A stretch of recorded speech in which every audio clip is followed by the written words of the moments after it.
From the peak of Saddle Butte to the depths of the LaPorte Slough, this is the Trent Klarenbach podcast. Today I'm pleased to have a guest on who is one of my favorite people in my life, one of my best friends, someone I deeply admire both him and his family. They're great, loving people. This man is an accomplished businessman. He's been a professional athlete.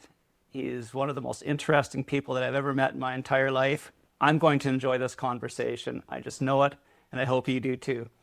Today's guest is Zack Deiana from Saskatoon, Kinnersley, and Colville, Saskatchewan. Hi, Zack. Hey, Trent. Thanks for having me, buddy. Jeez, what an intro. Unbelievable. Well, this will be good. I didn't realize that we're dressed the same today, but I feel young and hip now. Yeah, so. Dueling banjos, too, sitting side by side. Maybe someone can sponsor you another camera. Yeah, well, that's what we need, a sponsorship, right? Yeah. So the newsletter is not a big enough sponsorship yet for this one. So yeah, Zack, how many injuries have you had in your life? Ooh, How many bones have you broken? I think about 63-ish, give or take. 63. Yeah, too many, about 3 too many maybe. So, for people who don't know you, you were a professional motocross racer. I don't imagine that's where the first injuries happened. Yeah.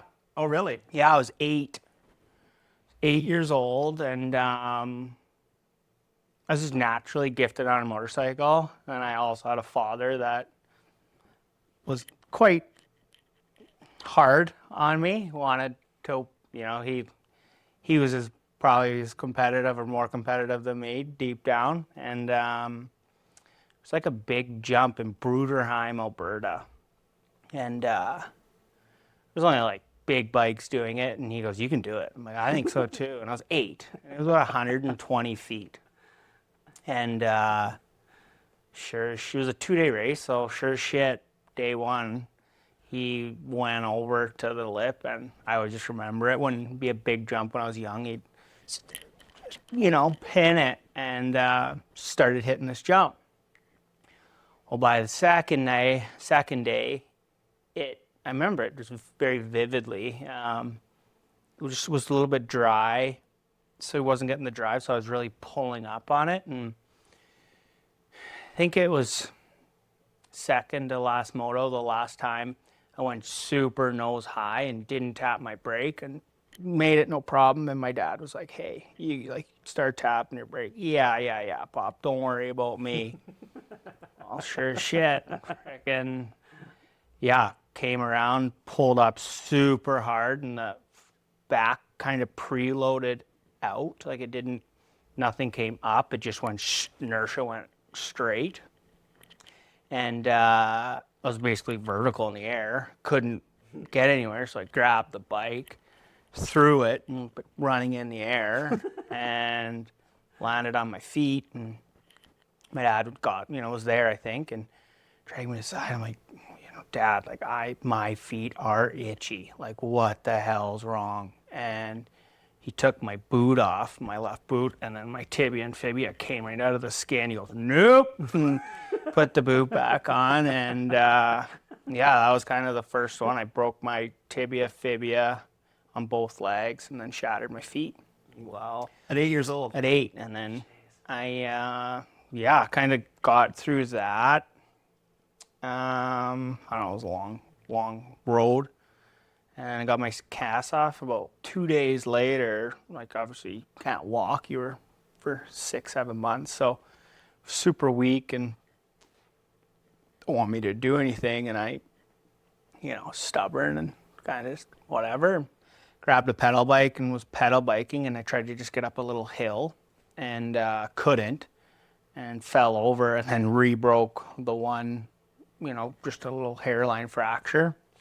Started that over again. And then, kind of went on and on after that of just injuries. And I think most of my injuries probably were from 8 to 13. Yeah. I could just go so fast on a motorcycle, but I was still playing hockey. I was still baseball. It wasn't everything. And when you're going at just those rates of speed. And I'm a huge risk taker and like just a personality of risk. I like it. Yeah. It doesn't, I relish in it maybe more than some. And so yeah, I had a string of arms and collarbones. And then, yeah, I had a big one in Robert. There's kind of just was a set of whoops, and there's like lots of bumps. There's 14 of them maybe, and I was always kind of hitting the third one and then skimming across. And I don't know what, I just kind of came in with more speed, and so when you come in, you're jumping, say, 15 feet and then landing and going. Yeah. You're probably doing 40K an hour. And I ended up jumping too far into the third one, or the fourth dip. So then my bike came up and I just pinned it, like whiskey throttle, right? You're hanging on your weight. And my ass hit the back of the whoops, and then went to the Crawford Hospital, and it was about a week before Nationals. And Crawford, no, everything's fine, just sore, don't worry about it, get moving. Well, it happened on a Saturday or Sunday. By Tuesday, my dad had me cutting the lawn. I'm like, geez, Dad, I'm not doing well, man. Like, no, you're fine. Like, we gotta get ready. Like, we got Nationals. Yeah, all right. Like, I don't know. Okay. And finally, I think Wednesday, my mom's like, I'm taking him to the city. Like, something's wrong. Took me to the city, got all the scans and stuff. And yeah, I had 3 broken vertebrae. Jesus. And then a broken tailbone and 4 broken ribs. All right, that's obviously not racing that weekend. And about a week, maybe 2-3 weeks later, I was in Bill Murphy's garage just hanging out with Kyle. I don't know, he was doing something to his bikes, and I got super cold. And like, I'm basically like shivering, convulsing, like couldn't even hold, like my arms were shaking, and rushed me to the hospital, and then it'd stop. I'm like, okay. And then it happened again, and then would stop. And, the one time it happened, I was like freezing. I'm like, Mom, like, and I got heated blankets on me, and I had like 102 fever. And like, I don't know, it's not good, And I think the last time I was at school, I was in the library, and it was like, I had like 3 coats on, people's jackets, and like couldn't, like hardly walk. Got home. My grandma's, luckily she lived close to KCS, and she poured me a tub, and I was like convulsing out of it. Like, Really? Yeah, my wife had no control. I'm freezing. Like, I was cold, and I was 100, like running hot. Yeah. And finally, my mom took me to the hospital, like something's wrong. And they ran tests on me for like a month. And then about an hour before the spinal tap, a doctor come in and like, we know what's wrong. You got osteomyelitis in your spine. And obviously we didn't know what that was. And that was an infection in my spine. So what caused the infection? So on dirt bike tracks, right, they ain't running RO water in the track. They, dug out water. And obviously when I crashed, I had scrapes everywhere. That wasn't too worried about that when you have a broken back and everything. So I got infection from the water. Really? Jeez. Yeah, so I got that all situated and ended up eating all my spine jelly. In between your vertebrae, you got kind of the jelly. So my top of mine all sit together. And then ended up having a PICC line for about a year and a half. What is a PICC line? PICC line, so it's like comes in to your, basically as like, for like IVs. Yeah. So it comes in and then it sits right here, a tube. So I was doing all my own injections, and Well, how old were you at this time? 13. 13. I would have met you. You would have 13 or 14 would have met you. Eli, Eli Well, playing yeah, hockey. well, you would have been like 11, 10, because we were Pee-wee, and then Yeah, Adam, yeah. too, when you guys were still in Aston, when you were selling those blades. What were those hockey blades? Oh, You're- those ballistics. yeah, you're absolutely soaking us all on. Yeah. Yeah, actually, you know, you're actually just talking to Scott McBride. I remember we were watching Ryan at a KCS football game, and yeah, we had to pull over and hung up a IV bag to the top of his lifted up truck, and I was laying down and yeah, Really? feeding myself IV, and so yeah, I did that, and then yeah, kind of played even hockey with it the 1 year, and then Wow. basically yeah, played. It got kind of I don't want that would have been my last big one. I said a collarbone. And then kind of went to a hockey camp, the SAS First or whatever in Regina. Played that tournament, and then it's kind of, you know, do you want to go to, everyone was saying, what do you pick now, right? It's time, and motocross or hockey, and I just knew at that time I was got to take it seriously, if one or the other, and I took the motocross route, and then, yeah, it would have been 14 race just on 250s. Yeah, my first year on big bikes, and then At 14, you're racing 250cc. yeah, Okay. yeah, I think. And then at 15 is when I moved to California for the winters, and then kind of set sail from there. And then my last crash was kind of retired from racing, and then crashed in Swift Current really bad and broke my fibia on top of my knee, and then my femur, and then put my femur through my hip out my bum, and then tore my whole knee, ACL, MCL, PCL, and then meniscus, and then broke my patella cup. Well, I see that scar on your knee. That's so nasty. so that was kind of that's the worst one. That one was the life altering one of just, you know, living in pain every day, and Like walking up a staircase is difficult everything for just being up. Yeah. So it's frustrating, you know, that one, just because it was done.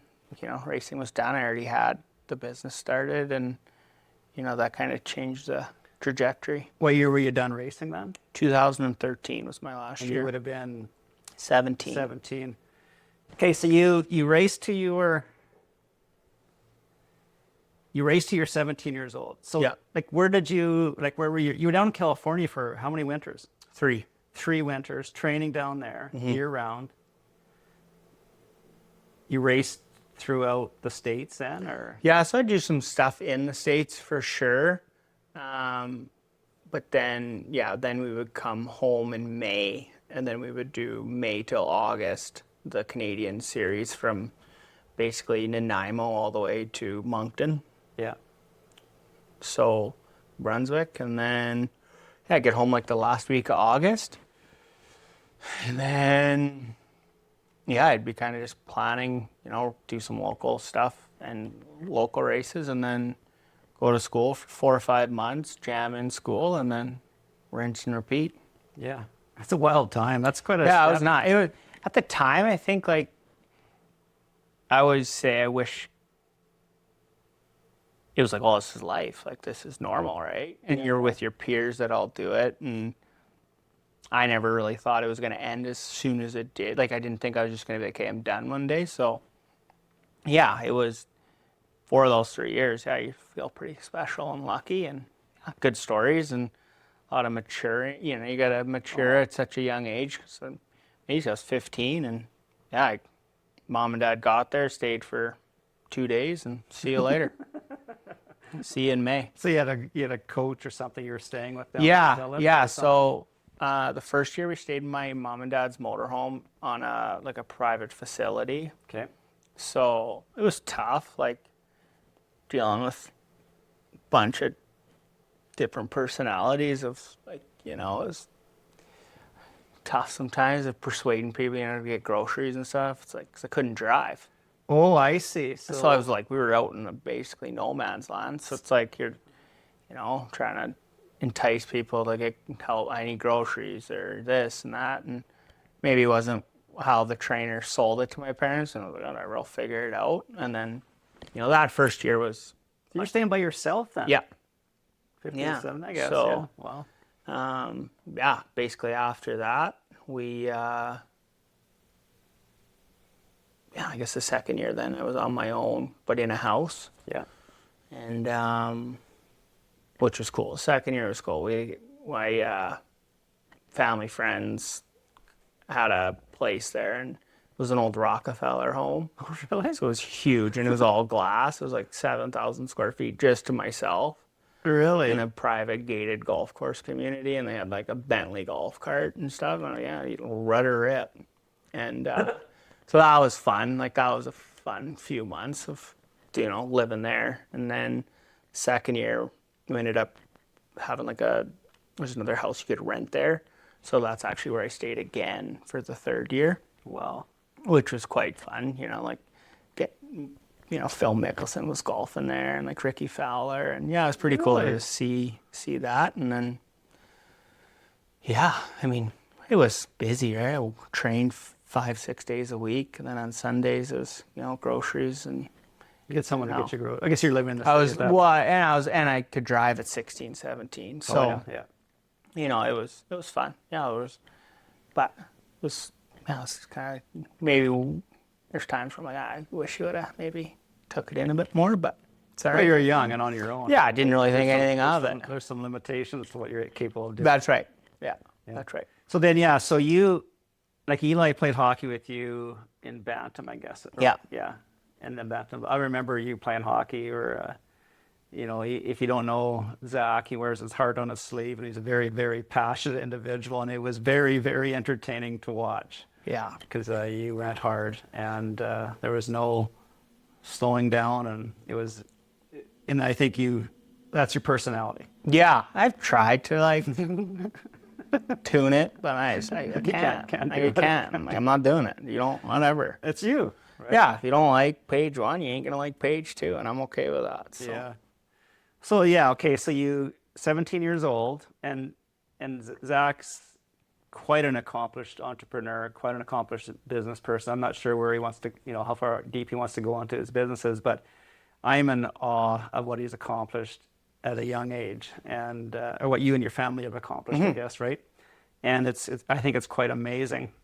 So 17 years old, you moved back home. You probably graduated that year. Yeah, I did. Yeah, that summer. And then what happened after that? We were at the last race, and I was just done mentally. Like, I had real bad mechanical issues, and I just seen the strain it was putting on my family. And I think, we could kind of rewind it of why I am maybe successful in roundabout ways. I just had a dad that was very honest and very open of like, hey, I'm spending X doing this, and this is it. Like, we're not saving money. Your mom drives a Honda Civic, your siblings aren't you're getting it all.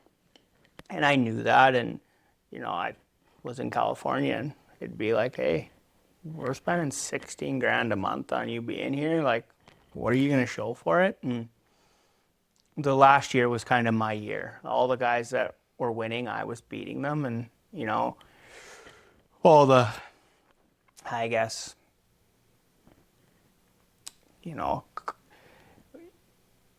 people in that industry were like, okay, he's the one, right? This is his breakout year. And unfortunately, my motorcycles failed me. And then as soon as you lose confidence in a motorcycle, you're done. Like, you can't. Yeah. You're going at a rapid pace, jumping 100, it's a lot. So as soon as you lose that, it's done.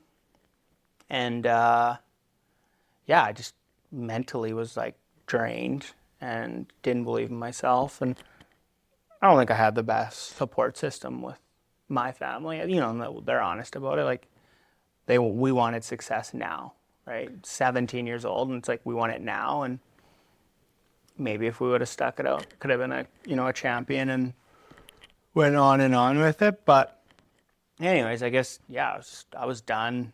They weren't like, no, stay. They were like, thank fuck, like, thank God, let's wrap this shit up. Yeah. And yeah, I remember I was in Toronto. I was like, I'm done. She's over. Yeah. Like, this is it. This is the grand finale. And wrote it and wrote well, like considering, and put some good times on the board. And at that time, the oil and gas was booming in town. So, my Uncle Jeff's business took off, and, had other friends and family's businesses that were wheeling it. And, well, that kind of seems interesting. Like, Yeah. and, yeah, I was like, Dad, I don't want to like be famous anymore. Like, I want to be rich. Like, I want to make some money. Yeah. He's like, all right. She's like, well, what do you want to do? I don't know. Like, worked at Quick Falls from 4 till 6. It's the only job I've had other than riding a dirt bike, sweeping shop floors. So I don't know. You tell me. And at the time, he was still working at Penn West Petroleum, and he's like, all right, well, let's get you a steamer. So he helped me out buying the first steamer, and my grandpa gave me all the operating capital, and then my Uncle Jeff gave me shop space to just store it in for the winter, and basically said, here you go. This is it. You got one shot at it, and kind of just took that same mentality of dirt bikes and being an athlete of 1% better. You just got to get 1% better, and here we are today, and been able to build it into different entities and different revenue streams. And yeah, I was able to, obviously rocky roads, there's rocky times in anything you do, and lots of adversity and times where I'm like, what am I doing? And tons of sacrifice. And I think now, looking back, just being able to maybe reflect a bit more. Yeah, it's kind of cool to see what I've been able to do, working with your dad, now that he's not, kind of retired from the health and safety side, and helps me full time, and having my brother around now, and Shaky Jake. and, to be able to do it with your family it's great. I mean, it's definitely tough sometimes to segregate work and family, that's always tough, but I think we've navigated it quite well. I mean, a lot of it would be my mom. She don't put up with much, so it's she's a strong personality. Yeah, you two. I love her. You two figure it the fuck out, or put her on the chopping block, because this ain't happening. So That's awesome. yeah, I mean it's good. Yeah, well, I talked to your dad several times. Yeah. And he's, I think it's great that you guys have able to do business together. And I would go, speaking out of turn, I would say it's a complicated business, right? There's several businesses which I'm amazed that it can be managed. But you guys have a strong working relationship. I spoke to your dad on the phone and just recently, and he, like, there's, like, it seems like a full support network, right? It's you guys are a team, and you got this great relationship, and you talk every day, and I think that can be relatively uncommon. Sometimes it's necessary, but to have that strong relationship and still love each other at the end of the day, I think is difficult to do. So kudos for you guys. Yeah, no, and I mean, there was definitely times, I think, where it was like, what are we doing? Like, I said we're doing it this way, and now you're undermining me. And definitely got to a point where there's 2 A personalities, and it's like, okay, well, who, like, if you're dealing with this, then what am I doing? Like, I started this, and yeah, you helped me along the way, but you didn't do this when you've had multiple opportunities to go in the service industry and do this, and you never did. You took the safe bet because of your family, which I'm, grateful for. We had a great life. Yeah, and as a parent, as a father, you have to manage your risk accordingly.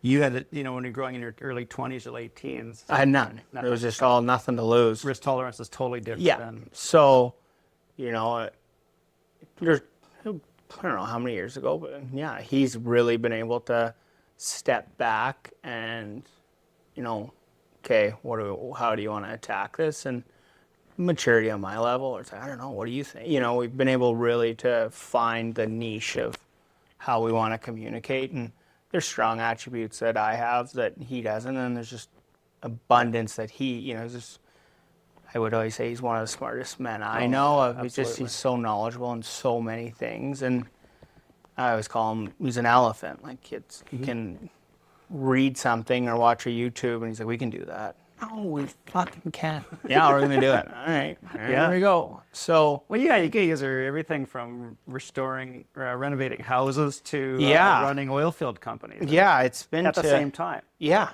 Which blows my mind. It's full time. It's 365 days out of the year, which there's times where it's super fresh. It's super, I need a break, and but it's kind of it's the life we chose. It does provide security for our whole family of, we're all able to benefit off of the long hours, and there's times for a break, but we don't like it. Like, we like to stay busy. I know. We went to Italy, and we, like, the kids only went for, I think, 17 or 18 days, all of us, and then Dan and Jody stayed for like a full 31. And my dad got back, like, how was it? Fuck that. He goes, I'm never leaving it's way too long. And, I'm like, Mom, really? She goes, he fucking wanted to go home. We got to Rome. Like, he was like, 2 weeks ago, when you guys left, he was like, I'm ready.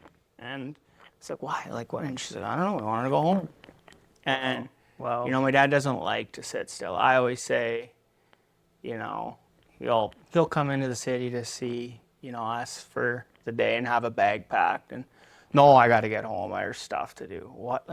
What's there to do? And I always say, you got to clean the pipe wrenches again, Pop? Like, what? Like, what do you need to do? And that's just who he is. It's at the shop every day at 5 a.m. having a coffee, and, he's just there. He loves it. Well, that's a large part of success. Yeah. Keeping everything moving, keeping everything, staying on top of things. Yeah. And in your business, you guys have multiple businesses, but in any business, you have to people have to take on roles. Mm-hmm. You can't actually, one person can't actually do everything effectively and have scale. No, and that's, he's really taken on, kind of I'd say more of the role of boots on the ground, where, the shops and the maintenance of the equipment and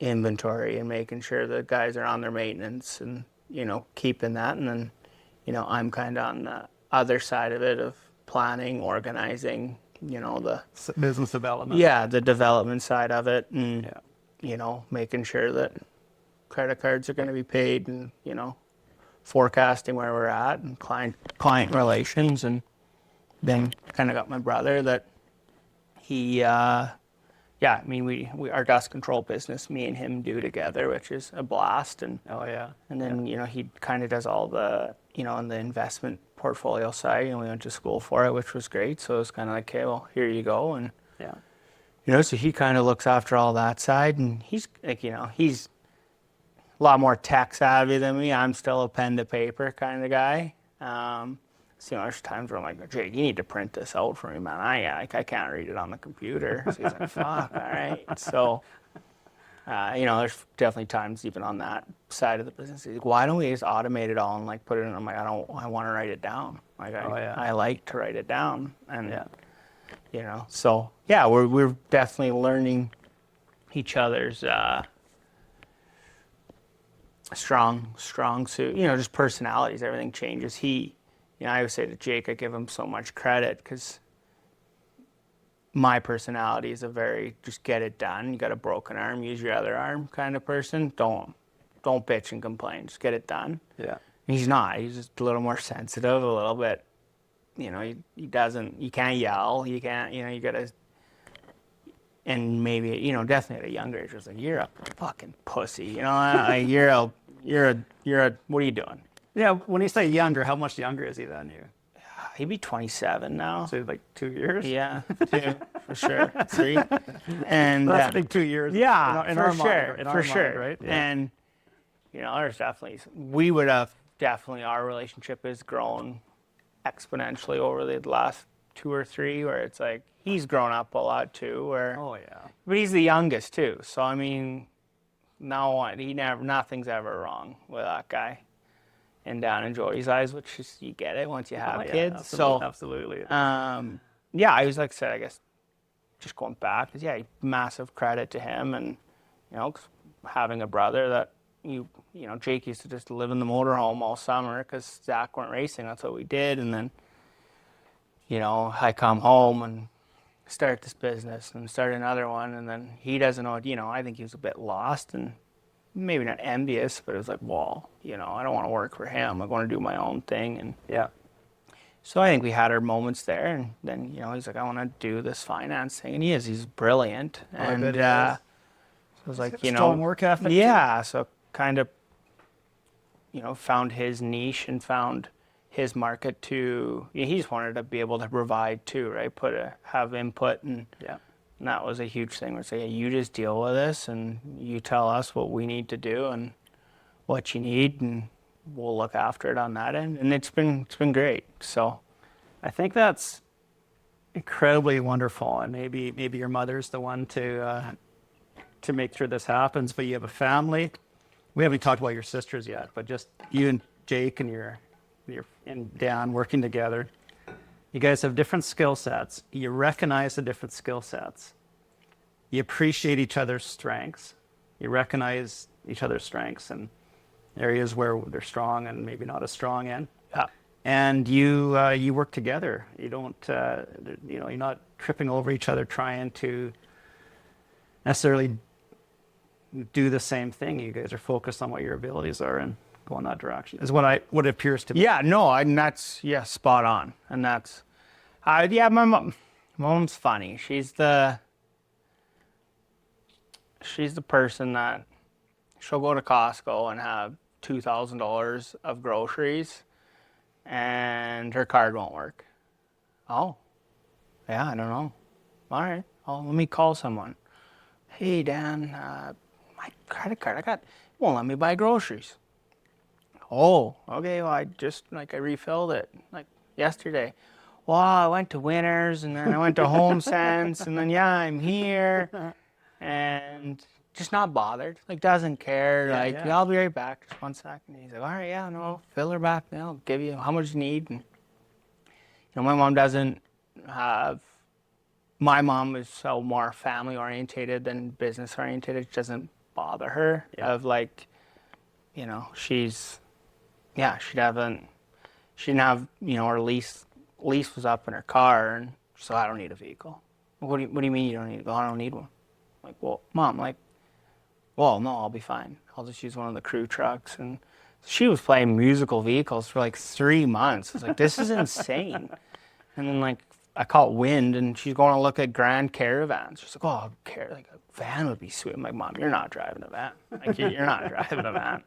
Kids are growing So- up. There's no soccer games. And then, you know, she'd seen a vehicle on the street, and she's like, I think I'm ready to go look at vehicles. I was like, okay, let's go. And she's like, well, when? I'm like, right now. Like, let's go right now and deal with this before you get another idea. And, you know, that's my mom. She's not a materialistic person. Every thrift store from Saskatchewan to Canmore, Alberta, she's hit them all. And she is like, you know, she is a thrifter and loves it, and I love it. Like, you know, she's her got love languages of just, you know, cooking dinners, and she still buys us clothes. Like, you know, I got it at the thrift store. Can you believe it? Yeah, I can. I actually can. And you know, when I come to Kindersley, like, she says, well, I got nothing going on. Bring me your laundry. I'm like, Ma, like, no, bring it to me. Okay, all right. And she needs to do it. yeah, and it's like like everyone always laughs. So, like, my buddies are like, I'm like, I don't do laundry. Like, you know, me and Avery does it at home, and then when I'm in Kindersley, my mom does it. Like, Mom does your laundry. I'm like, oh yeah, she loves it. And like Tegan's the same thing. Bring the hampers over, and just who she is. And She wants to serve. yeah, and yeah, I mean, her and my dad work well together. My dad's obviously just could be a journeyman carpenter if he wanted, and Yeah, they a few years there, they were renovating a home a year and just music blaring with medium doubles flying off the wall, and they'd spend all night there. And yeah, mom would mud and tape, and dad would they're hard. fab. They're a And hard-working just family. yeah, Yeah. and then she was still catering even then too, where it was just like so kind of everyone just works. You touched on something there. You said your mom kind of she doesn't really worry, and my wife Michelle, she's commented numerous times that your mom just things just always work out, but she's always believes they will work out. Yeah. Like there seems to be just trust and faith that things will work out. Yeah, no, there's been times where, I've been at the island, beside myself, what the fuck? We're deeply in the hole, and I don't know what I'm going to do, Ma. I can't find work. I don't know what we're going to do. And she'd always just, we'll be all right. You'll figure it out. Yeah, yeah. Don't worry about it. Yeah. Keep doing what you're doing. And that's it. And then, want to talk, and then she'll, I'm done with this conversation. We're done. Go, it's. You're talking in circles. Yeah, talking in circles. Come on. Make it happen. And that's, mom's definitely the most even keel human I've ever met, where nothing really gets her excited, or, there'll be times where we've had, good months. I'm like, yeah, Mom, can you, oh yeah, cool. Or, oh yeah, Mom, that's neat, eh? that's it. Just don't, as long as my debit card's got money to go to Salvation Army, she don't care.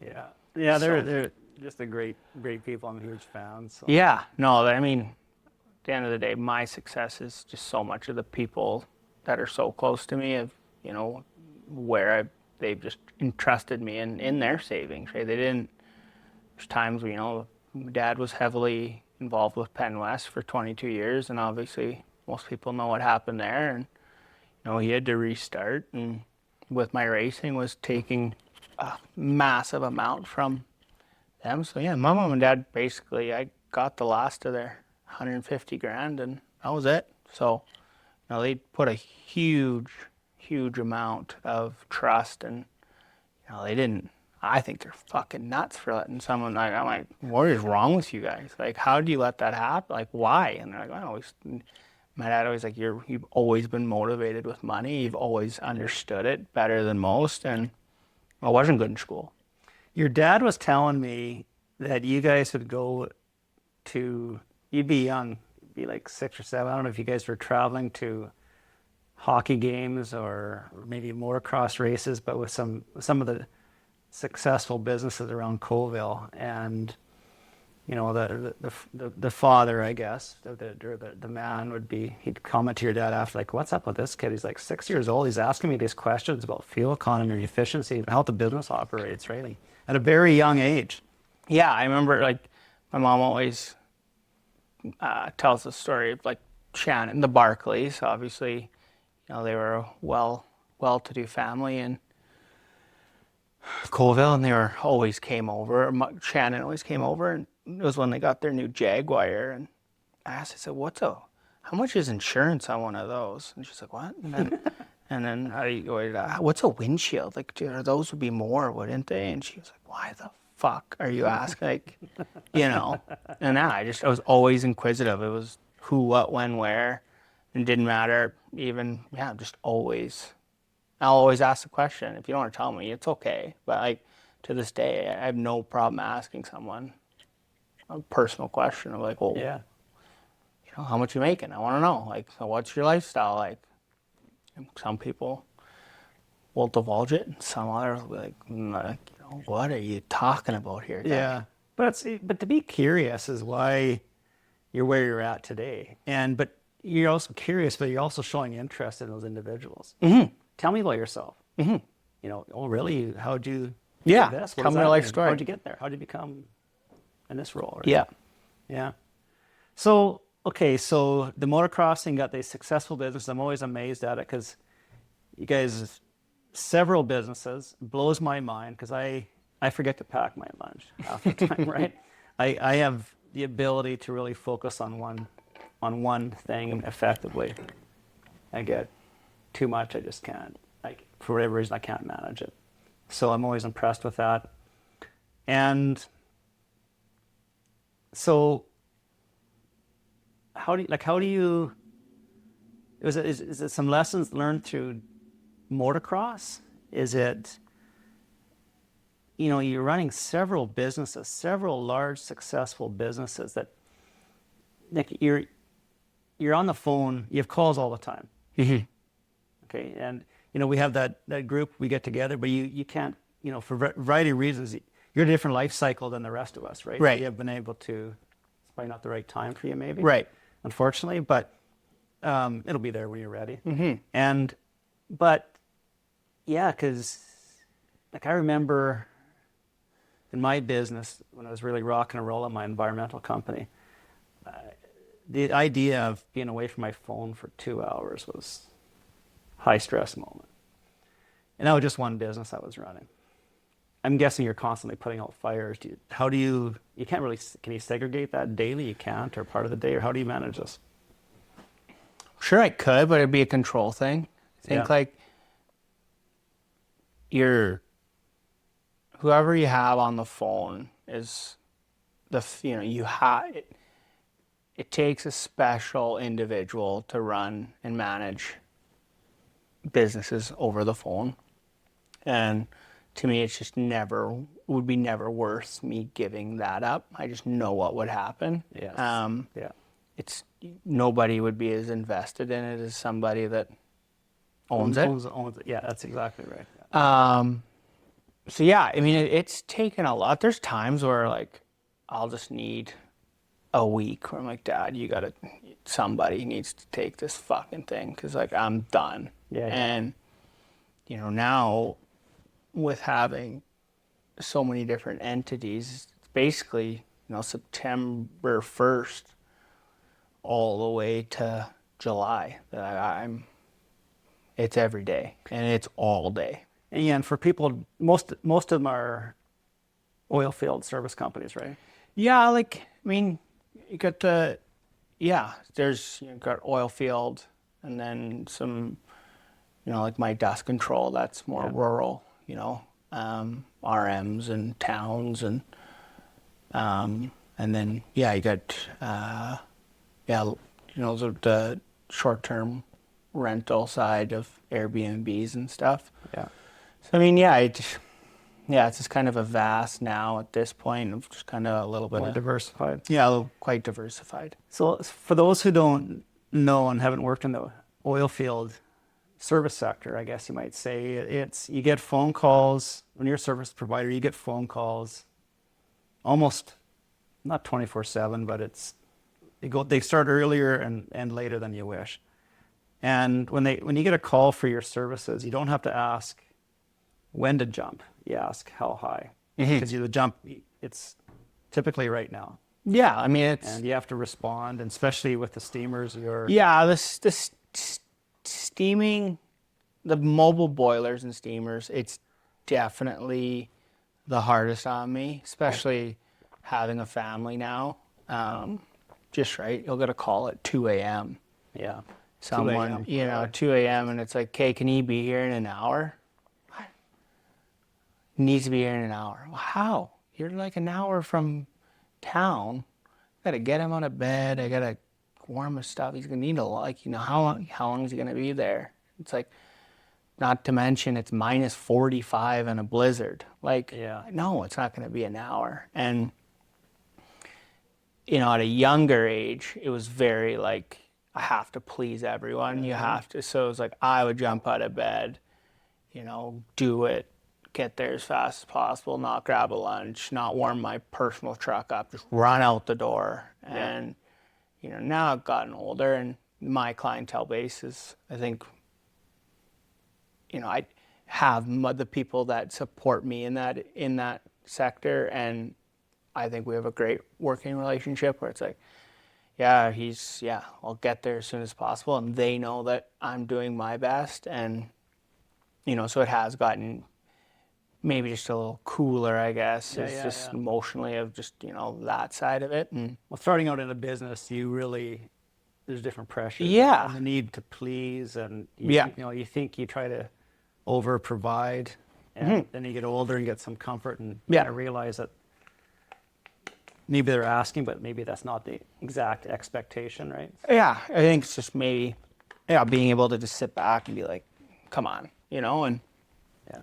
maybe ask a few more questions of like, why do we need to be out there so soon? You know, is this an emergency? And, right. you know, just kind of tailoring a little bit more of your craft, I guess, in a sense. Yeah.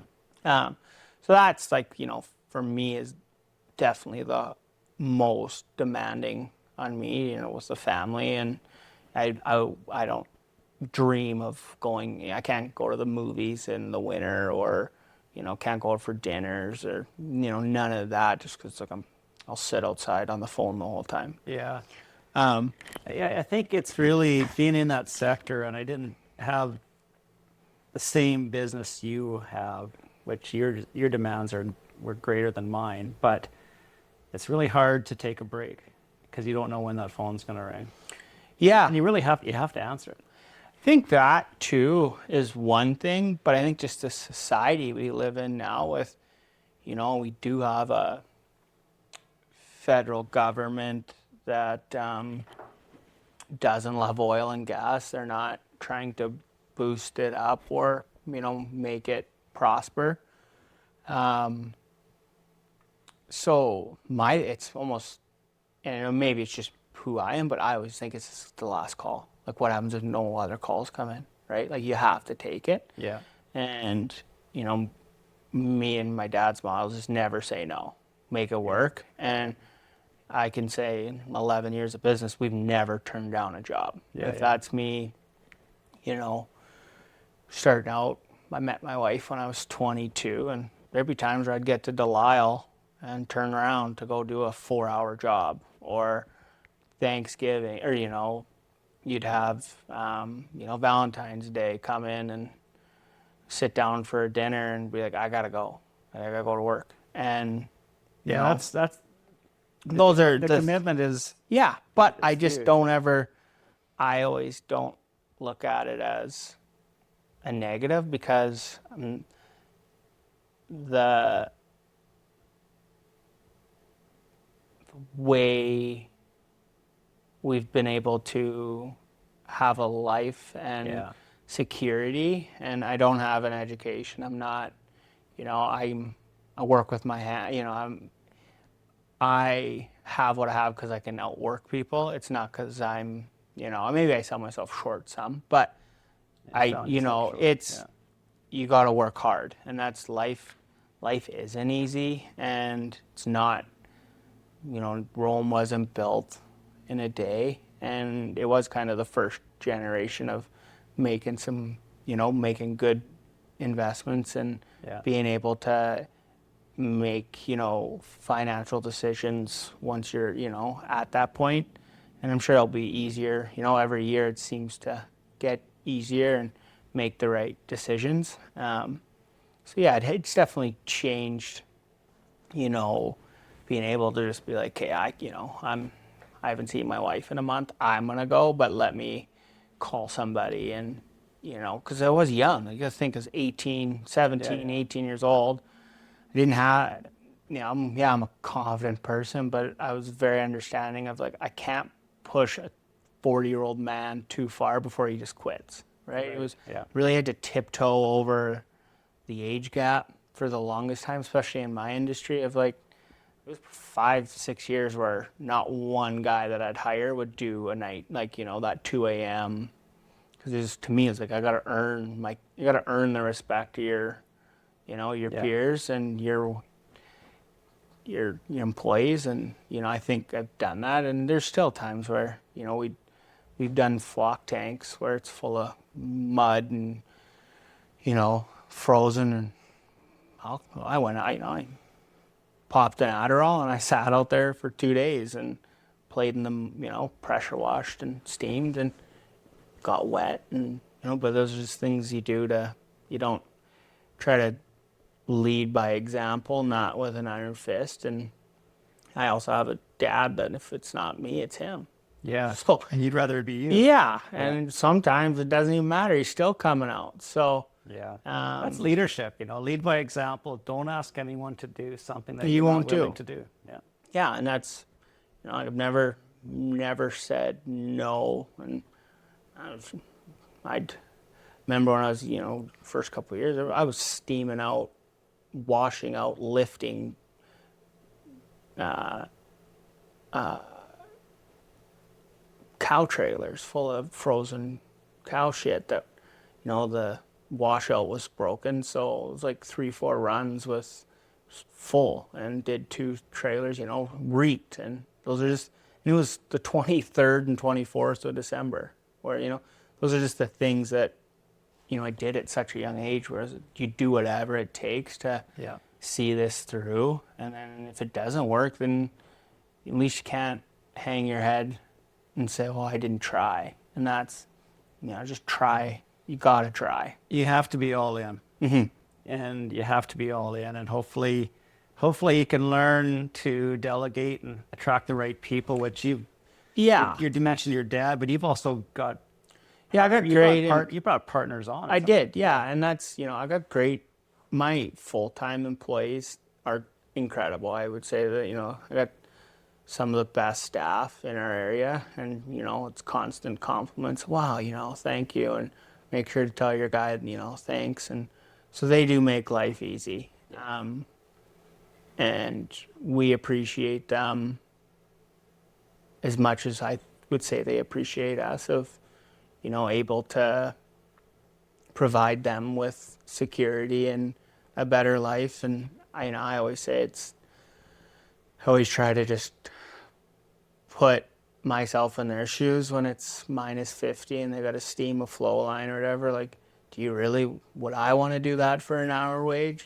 So I always just try to give them the most I can, and you have to treat your employees like you would want to be treated, because it's not like the 80s and 90s where you could fire guys and just run to 7-Eleven and there's 40 guys sitting outside. It's not like that anymore. Nobody wants to work in our sectors, which is understandable. There's, it's a very boom or bust program where busy for 2 months and sit for a month, and you said multiple businesses, and yeah, we do, but we've really downscaled some businesses to get different businesses to make everything smaller. It's a very small, nimble group now, where, my guys jump from the steamers and boilers in the winter and the snow plows into the environmental side. And then, from there they go back into the boilers and steamers, that group. And then, me and Jake run the dust control. And then we have the plant, the KCL stuff that Dad and Zoomer look after, and we've been able to do it on a small end, 6-7 guys to 11 would be the max in the winter we would have. Yeah. So we're able, I guess if the right person comes around and it's that time, probably could hire some people to do less than what to take some stuff off me and my dad's plate, but we're just not there yet. We enjoy it still, and you're able to go on a vacation knowing, if I didn't, you'd have to pay somebody to do all those little jobs, and and I think I don't see it changing anytime soon, nor would I want to. I say that now, but in February maybe I'm like, what am I doing? But I know my dad will never stop working. Like, he's said, the day I stop working is the day I die. And that's and I believe it. Cause he goes hard. Yeah, he don't mind it at all. And always happy, always smiling. Always smiling. Never a care, and not scared of it. And I think that's definitely rubbed off on, me and Jake. And, we haven't really mentioned my sisters, but my sisters, we got to talk about them. Yeah, sure. My sisters they're super hardworking, and we all seen it from my mom and dad growing up, where my mom had 3 jobs. She catered, ran the store, was a custodian at the Rossville school, and then she also cleaned rooms for Rob and Renee at the Kinnersley Inn. So I guess, 3-4 jobs. Oh yeah. She's Growing always up. busy. And then, my dad worked his ass off too. So, we always saw that. And yeah, you're not going to be successful by not putting in the effort. It's just not possible. Yeah. Unless you bought crypto in 2005. It didn't sell it. Yeah. Yeah. That's right. Oh, that's funny. That's been great. Yeah, a lot of good lessons. I've watched you and your family from, I guess, say, arm's length away, I guess you might say. And it's always, I'm thoroughly impressed. Oh, thanks. I remember you coming to me and saying, Trent, I got some questions for you about business. And then we sat for a bit, and I'm thinking, geez, Zach, I think maybe I should be coming to you and asking you about business here, because I think you have more to offer than I have. Oh, I think that's a blatant lie. No, that's honest to goodness. And but yeah, so your Uncle Corey's been obviously a strong influence on you. Yeah, and that's, kind of touch base, or, go back on it a bit of people around me. And that's, I've been able to submerge myself with, to me, the best people and the people that understand my personality, and maybe be able to harness my energy and my,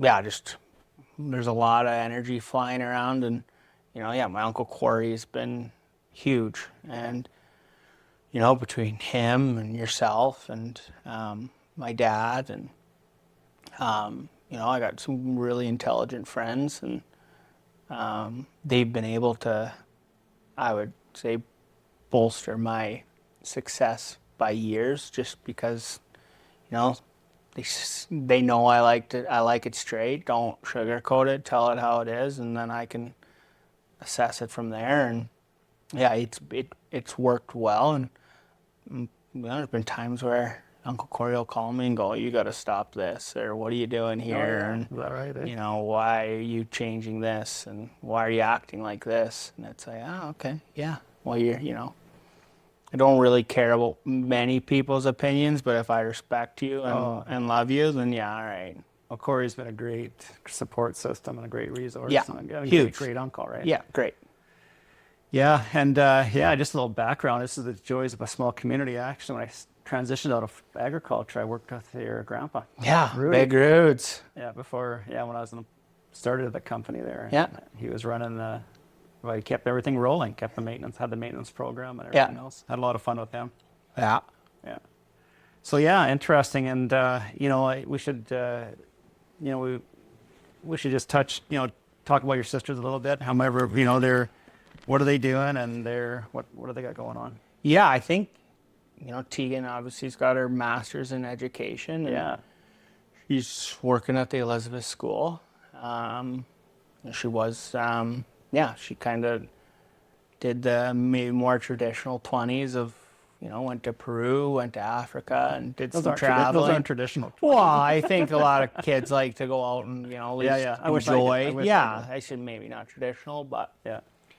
and she went and got her degree and actually moved to Mexico, Guadalajara, for 4 years maybe, and met her husband there. And then they ended up moving back 5 years ago now, maybe 6. Yeah. And she kind of started her life, has a son, and they had a son. And then, Peyton kind of took a couple years off, and then she kind of went into school. I think her original one was like a major in Indigenous studies, maybe. Okay. And then, she kind of went into, she went to that school in Victoria. Where's the nice one? Is that like Royal Roads? Is that where Maybe, she I don't went know, to? one of those nice ones. Yeah, I forget what school that was. Yeah, she enrolled there, and then she went to McGill's in Montreal for a bit, and then, she kind of got integrated into the tech world somehow. She was at the UN for a bit, wasn't she? Yeah, she did an internship at the UN. Yeah. And then, she was in Vancouver doing buildings, some like love matchmaking app or something. Oh yeah.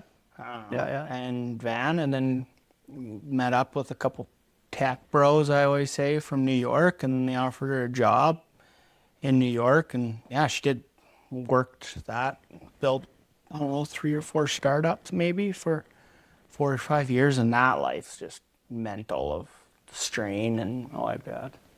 and then she, met her husband now, John, and they live in John's from Connecticut, and yeah, I think she has a master's, so in the States you're able to teach, so now she teaches at some fancy school there, and Nice. Yeah. yeah, knows a lot of cool people, and yeah, it's built built a cool life, and pretty it's cool going down there, just seeing different way of living.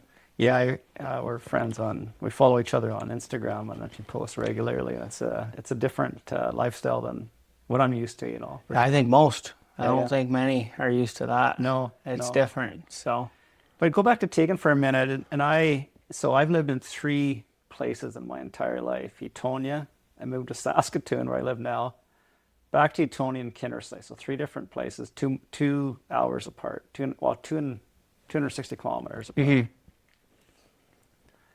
My sister went over, went for a tour in her early 20s, Australia, New Zealand. And I thought that would set me back. But that traveling around, what my sister did and what Tegan's done, living in different countries, spending time with the different cultures, I see now how that doesn't set you back, that actually advances you. Just kind of the experiences, the wisdom, maybe being a minority. Right? There's different, I think just those experiences, it's hard to quantify, but they're there and they benefit you in going forward in your life. But I didn't experience that, but I saw that with my sister. And I'm guessing the same thing's happening with your sister Tegan too. So.